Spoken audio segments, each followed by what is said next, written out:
Saudara-saudara sekalian, yang menjadi masalah adalah kekayaan bangsa Indonesia dirampok, dicuri dari rakyat Indonesia. Saudara-saudara sebangsa dan setanah air, kalau jadi Hindu jangan jadi orang India, kalau jadi Islam jangan jadi orang Arab, kalau jadi Kristen jangan jadi orang Yahudi. Tetaplah jadi orang Nusantara dengan adat budaya Nusantara yang kaya raya ini. Ingat wahai saudara-saudara, musuh yang terberat itu adalah rakyat sendiri. Rakyat yang mabuk akan budaya luar, yang kecanduan agama, yang rela membunuh bangsa sendiri demi menegakkan budaya asing. Jangan mau diperbudak oleh semua itu.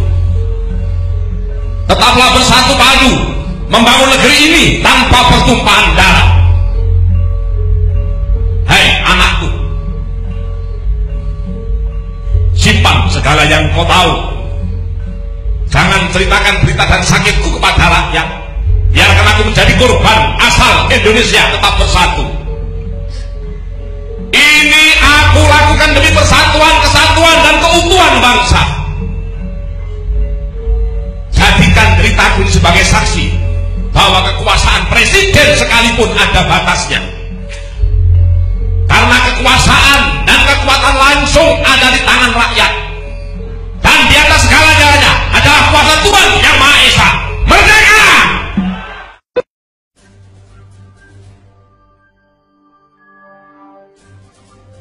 Jangan sekali-sekali kita lupa sejarah kita, bahwa kita berasal dari bangsa yang berani, bangsa yang tidak takut dengan siapapun, bangsa yang punya kehormatan, bangsa yang punya cita-cita, bangsa yang ingin hidup seperti bangsa-bangsa lain. Saudara, kita tidak mau jadi bangsa pesuruh. Saya ingin jadi sahabatmu, saya ingin jadi mitramu. Tapi kalau kau ingin saya jadi kacungmu, saya katakan tidak. Prabowo tidak bisa jadi kacung kamu. Indonesia tidak mau jadi kacung kamu. Kita mau jadi sahabatmu, kita mau jadi kawanmu, kita mau jadi mitramu. Tapi kita tidak mau jadi kacung siapapun di dunia. Kita punya tenaga, segenap kita punya kemauan, segenap kita punya tekad, harus kita tunjukkan kepada hancur leburnya Amerika dan Inggris. Selama kekuasaan Amerika dan Inggris belum hancur lebur, maka Asia dan Indonesia tidak bisa selamat. Karena itu, semboyan kita sekarang ini ialah hancurkan kekuasaan Amerika, hancurkan kekuasaan Inggris.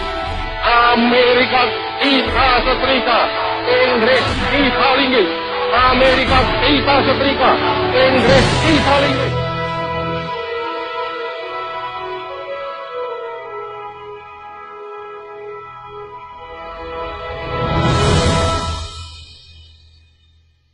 Sekarang mereka menjajahnya lebih lihai, lebih bagus, lebih halus, lebih licik. Mereka tidak kirim tentara, mereka cukup membeli dan menyokong pemimpin-pemimpin.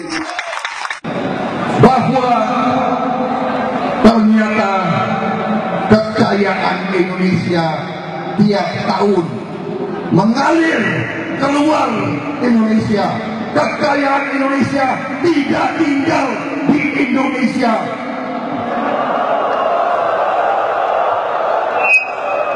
Artinya adalah, saudara-saudara sekalian, kita semua, seluruh bangsa Indonesia, kerja rodi, kerja bakti, kita adalah kacung untuk bangsa lain, saudara-saudara sekalian.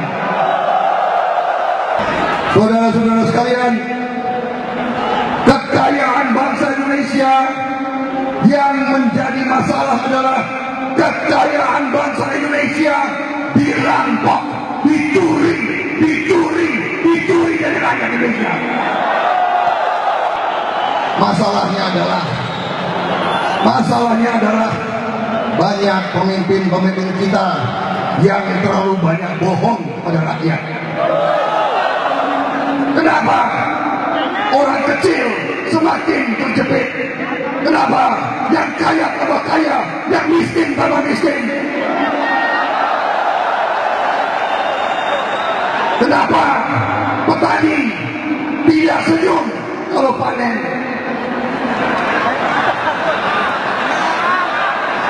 Bagaimana bisa di negara merdeka 69 tahun ada guru honorer yang hanya terima Rp50.000 sebulan?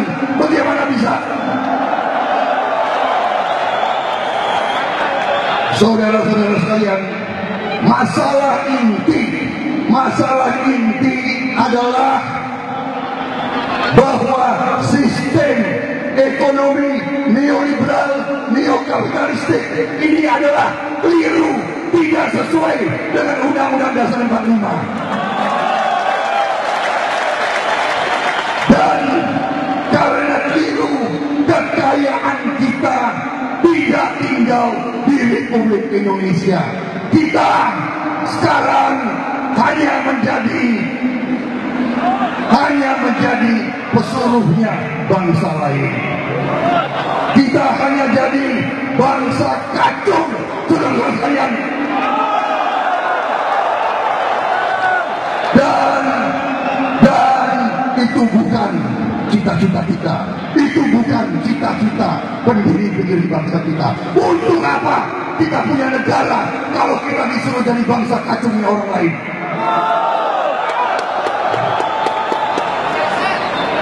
Saudara-saudara, negara Indonesia mampu, kita mampu, dan kita harus dan kita wajib memberi pendidikan gratis kepada seluruh rakyat Indonesia. Tidak boleh universitas hanya kepada orang kaya. Tidak boleh, tidak adil, tidak benar, dan tidak sesuai dengan Undang-Undang Dasar 45.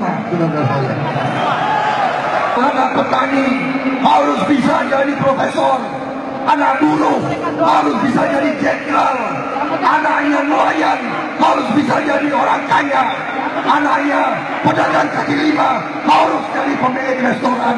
Itu cita-cita Republik Indonesia. Anaknya orang miskin harus tidak boleh miskin terus-menerus. Saudara-saudara sekalian, untuk apa kita merdeka kalau kita membiarkan orang miskin di Republik Indonesia ini? Saudara-saudara sekalian, saya mengatakan di sini bahwa perjuangan pemimpin-pemimpin kalian memperjuangkan kalian sudah di jalan yang benar. Tetapi yang kita butuhkan sekarang adalah kebersamaan, adalah bekerja dengan bersatu, adalah bekerja dengan akal yang baik, akal yang sehat. Serikat buruh, serikat pekerja harus menjadi kekuatan yang menentukan, tapi juga kekuatan yang damai, kekuatan yang beri kesejukan, tapi juga kekuatan yang tidak akan membiarkan ketidakadilan terus-menerus berjalan di Republik Indonesia. Saudara-saudara sekalian, saya melihat tema kalian adalah melaksanakan pemilihan presiden yang bersih dan jujur. Saya kira itu yang kita butuhkan, itu yang kita harapkan. Sekarang masalahnya adalah bahwa Indonesia berada dalam keadaan yang sangat rawan. Terlalu banyak pemimpin kita yang bisa disogok, bisa dibeli, Akhirnya mereka tidak menjaga kepentingan rakyat, tidak mengamankan kepentingan rakyat, tetapi akhirnya menjual negara kepada bangsa lain. Itulah saudara-saudara tantangan yang kita hadapi bersama. Dengan dukungan gerakan buruh, kita yakin guru-guru honorer bisa dapat penghasilan yang layak.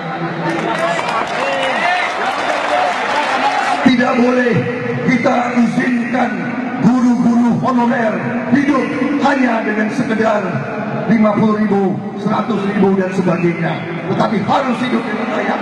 Dan itu menjadi perjuangan kita bersama.